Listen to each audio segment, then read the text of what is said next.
Hello, I'm Soycat, and the former German foreign minister clearly loves bad maps and alternate histories as much as we do because he has proposed admitting Canada into the EU. This Canada-European Union membership sounds like a weird idea until you realise just how important Canada is strategically and economically, and how in many ways it's more European than some EU member states. Despite being located on a different continent, it is largely made up of Europeans, and so the fact that Canada is not geographically located in Europe is just a small obstacle. Except that sounds like absolute insanity, right? Why should we listen to this one foreign minister from Germany? Well, actually, I'm going to take the exact opposite stance and say no, Canada actually should join the EU. That's not just my opinion, it's the opinion of The Economist, and if you ever look into EU expansion, you'll see that, yeah, officially they look into expanding only into European countries, but they have a very broad definition of what counts as European when you look at Cyprus and Turkey being included in there, and even unofficially, they've made all sorts of overtures towards Canada, and so Canadians, I'm saying that you should join the EU. And in fact, the fun thing that the Economist article starts with here is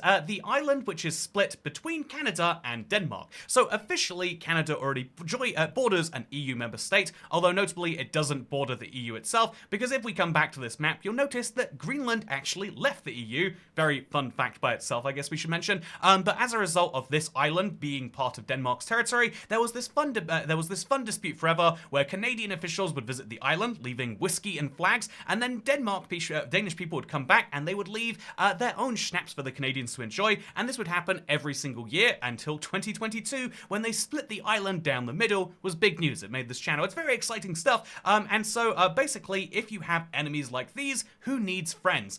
This is something which is especially important right now, given Donald Trump's return to the White House, and basically the fact that he takes every ally of America and, you could say shakes them down, you could say tries to make them pay their fair share, perhaps if you're American, but the fact that he's coming to every single ally and saying, hey, you guys aren't immune from the, from the arms too here, at that point, wouldn't it make sense to join forces and have a more consistent defense? This is, in my opinion, not the strongest argument, but a much stronger argument is the fact that, yeah, Canada is a vast country, one of the biggest on the planet, blessed with a huge amount of natural resources, but which has relatively few people, whereas the EU is the exact opposite. It's small, it's cramped, and very mineral poor, especially at this point, and so technically speaking, the only thing going against it is the EU rule on European states, but that's gone away many times before, and the fact that there are so many Europeans in Canada means that it effectively can be seen as already partially be true.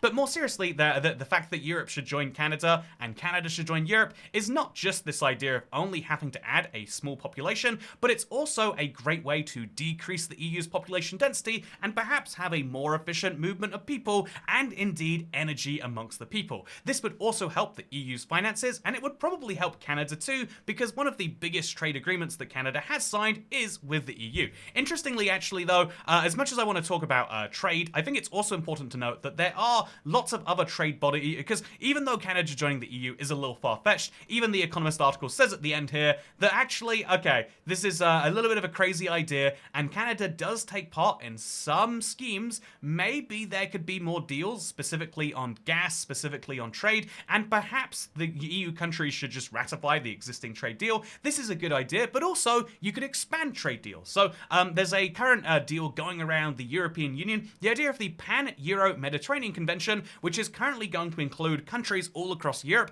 as well as North Africa and the Middle East. That could also be a great way for Canada to boost its trade with the UK as well, if both countries were to join. But this is something which is seriously worth considering for a country which is looking to find a new trade partner. In fact, I think it's worth mentioning that Canada, looking for trade partners, could look towards the UK or the EU. It could look towards any number of countries, but I think we can't go any further in this video without mentioning, yeah, the biggest thing that Canada needs to actually fix is trade with itself. This is the goofiest thing to be true. So yeah, again, you might not believe this if you've come into the world of countries and you understand how trade deals work between them, but Canada needs to sign multiple trade deals with itself, and that is one of the hardest things they've had to do as a country. And so as the Premier of British Columbia, that is the furthest west state in Canada, or first province in Canada, all the way over here, as he puts it, we need to buy more Canadian things, and so we need to have less tariffs within Canada.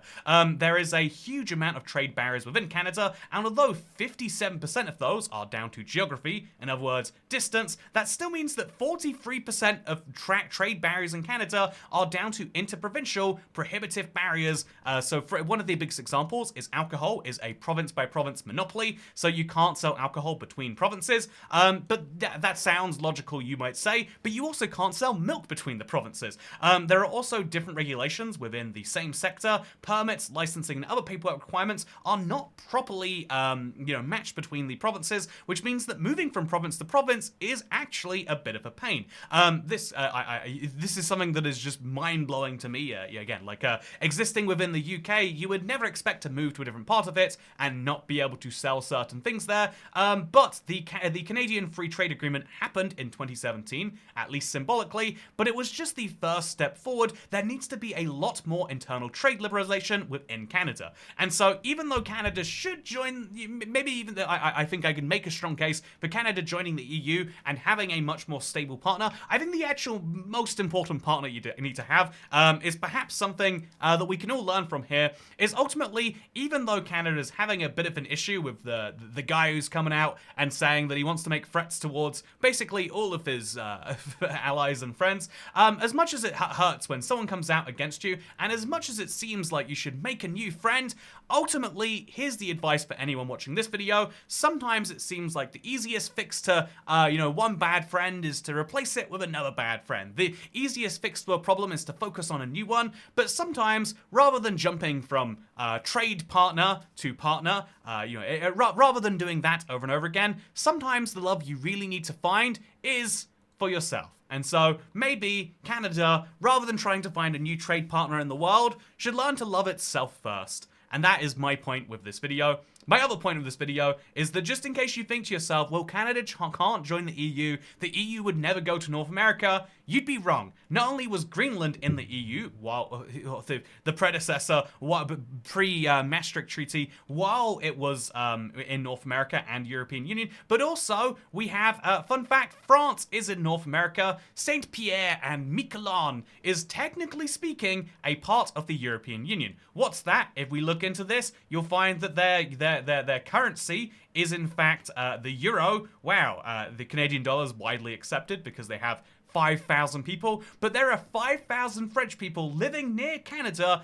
and as a result of this, and this very, very ludicrous little situation, but as a result of this situation right here, we can already make the argument that, I mean, actually, if you really want to make the argument, the biggest national park in France, the biggest national park in the European Union is actually in South America, which, who doesn't love that fact? Everyone loves that fact. And so as a result, the EU is already in North America. Maybe it should take a few more countries along with it. Or maybe we should say the exact opposite, and that actually, instead of the EU, my actual end conclusion is obviously Canada wouldn't be able to join the EU without losing its access to its trade deal with the United States. However, I do think that having a closer trade deal with the European Union and vice versa would be great for finding an alternative trade partner, so that when the US says, we're not gonna buy your gas anymore, they can just say, okay, we'll sell it to someone else, which is something that is very important to have as a country, especially when